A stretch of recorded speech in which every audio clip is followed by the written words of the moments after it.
I'm speaking to you from the city of New Orleans. Nearly empty, still partly underwater, and waiting for life and hope to return. Welcome to another episode of InRange. Yes, this is a republication of a video that I filmed 9 years ago. I sat on this footage for 4 years and wasn't sure what to do with it, and published it in 2020, realizing that these things needed to be talked about more, not less, especially with the events going on in that year. And this video is being republished on the 19th anniversary of the events discussed in this video. And 19 years later, it's hard to look around and say that anything's really gotten better. All the men that were ostensibly police officers that killed these people and maimed a family are now out and free. And situations like this are recurring over and over and over again. And if another disaster like Katrina were to happen again today, I don't think it would be any different. And that's a problem. And that's an issue we need to face, and a situation in which we have to understand that there's something wrong when agents of the state can come and kill you based on your color, your identity, whether or not you own a gun, whether or not they think you might have had a gun or not, whether you do or don't. And then do things like try to cover it up with, quote, a ham sandwich or a drop gun. Or worse, don't even try to cover it up and realize that qualified immunity and the system will protect them. Don't be afraid of being sued. Everybody gets sued. Just a chance for overtime. Now, did some of these men serve some time in prison? Yes. Did they serve the time that you or I would have received for doing what they did? Absolutely not. So in this instance, when we hear Lieutenant Colonel Grossman talk about how they are the samurai, well, he's right. They are held at a higher rank than the rest of us civilians here in this country. And the militarization of the police and the situations that are occurring within it and the systemic problems that are occurring because of it continue 19 years later. I hope you watch this video. I hope you think about the fact that this is still going on today, and take a moment to remember the lives lost on that day, on September 4th, 2005, when people were just trying to find some water in a natural disaster that was actually man-made due to the inefficiency of the U.S. government in protecting the city with its levees and corporations allowing derricks to crash through levees and flood entire neighborhoods here. If you want to learn more about that, check this video above regarding the Battle of New Orleans. Anyways, a somber note on a somber day, 19 years later. Please watch.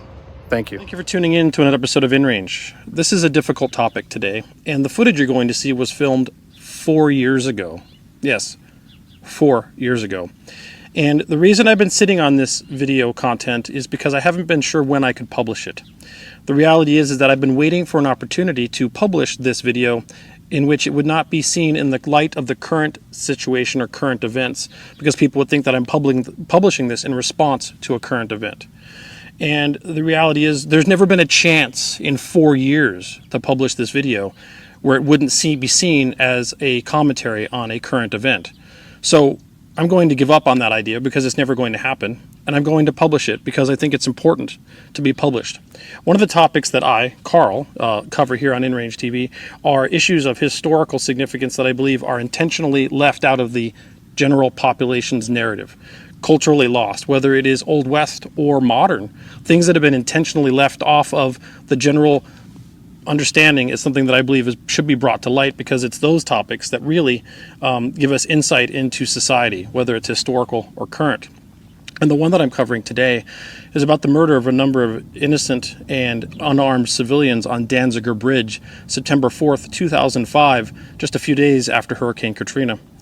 And while you are inevitably going to paint this in the light of whatever current event is going on today, whether you're watching it right now in May of 2020 or watching it in November of 2025, I have an unsettling feeling that there'll be something going on in this country that will make you think that this video was published in response to that, and that is not the case. I also am going to dub in moments through this video, things that I have been able to find out more after the fact and hopefully correct the narrative.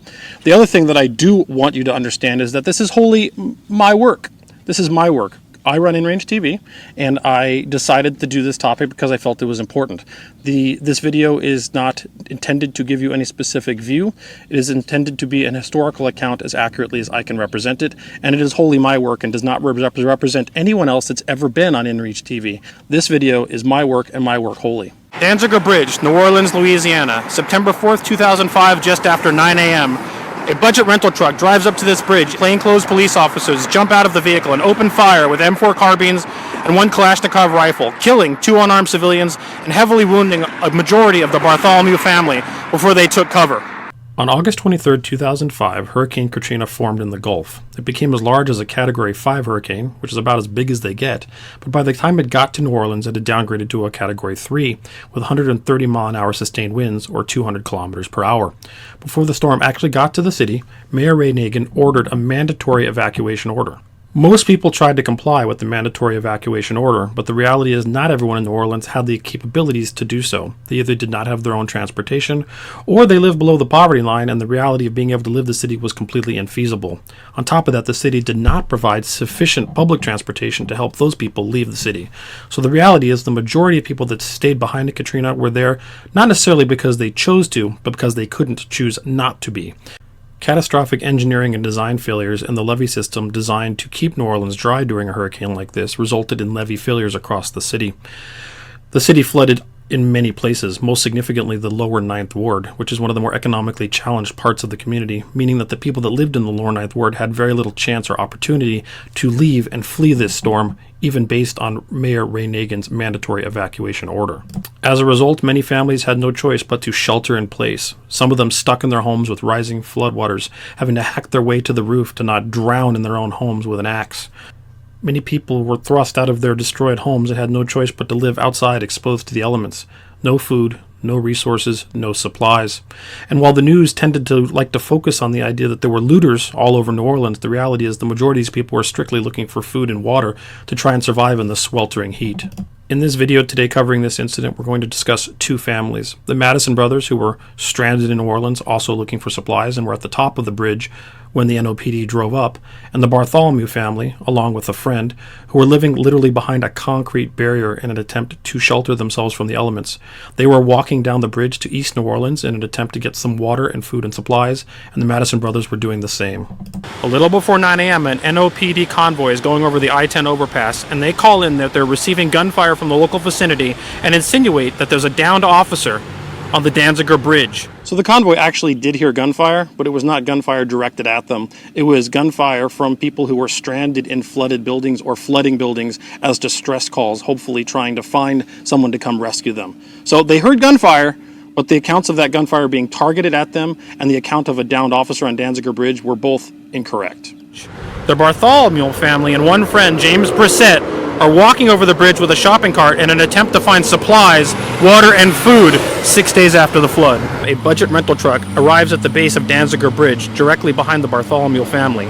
Plainclothes officers jump out of the truck saying that they're engaged in gunfire. They open fire with M4 carbines and at least one Kalashnikov variant, striking the Bartholomew family immediately. Susan Bartholomew was hit multiple times. Her right arm hit so severely she said it's held on by a piece of meat and later amputated. James Bridget is hit multiple times and dies immediately at the scene. The youngest of the Bartholomew family jumps under the bridge and gets away uninjured. Those who are still alive jump over the concrete embankment in an attempt to get away from the fusillade of gunfire. It is right about here that the Bartholomew family and James Brissett are engaged with gunfire from the plainclothes police officers exiting the unmarked budget rental truck. James Brissett is killed right here on the freeway, hit 7 times with rifle fire. The Bartholomew family are all hit with gunfire except for Leonard Bartholomew IV, who jumps off the side of the bridge, runs underneath, and escapes. The rest of them jump over this concrete embankment on this pedestrian walkway in an attempt to escape the fusillade of gunfire.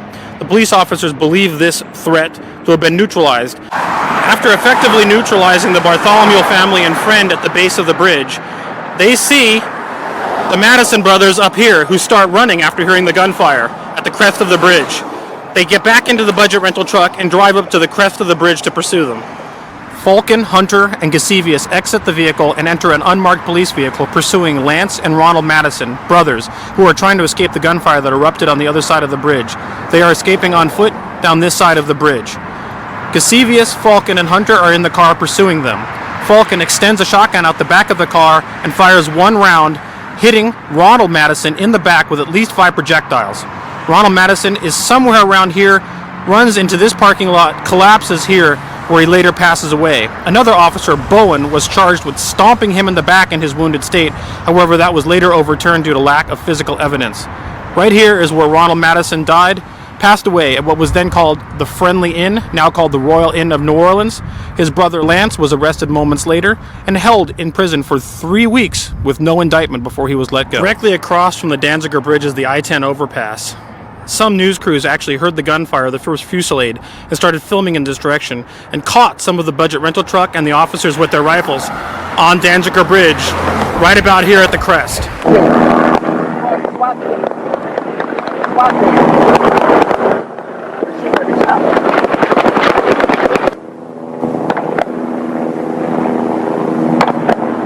I think they did that.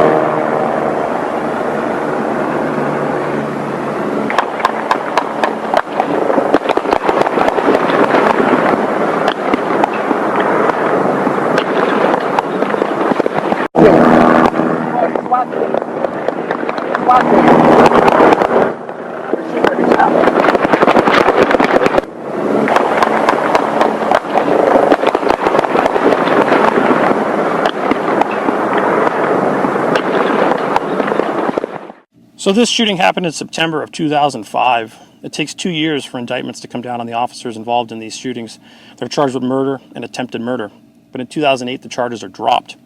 5 years after these people are killed, another trial occurs because there's evidence of a cover-up that has been revealed. And in this, we find out that homicide detective Arthur Kaufman is found guilty of concealing and creating evidence to justify the shooting. And we even find out that NOPD Lieutenant Michael Lohman encouraged his officers to carry and use drop guns to plant at the scene of a shooting in which they shot an unarmed civilian. The officers are ultimately charged and sentenced quite stringently for these shootings that occurred in 2005.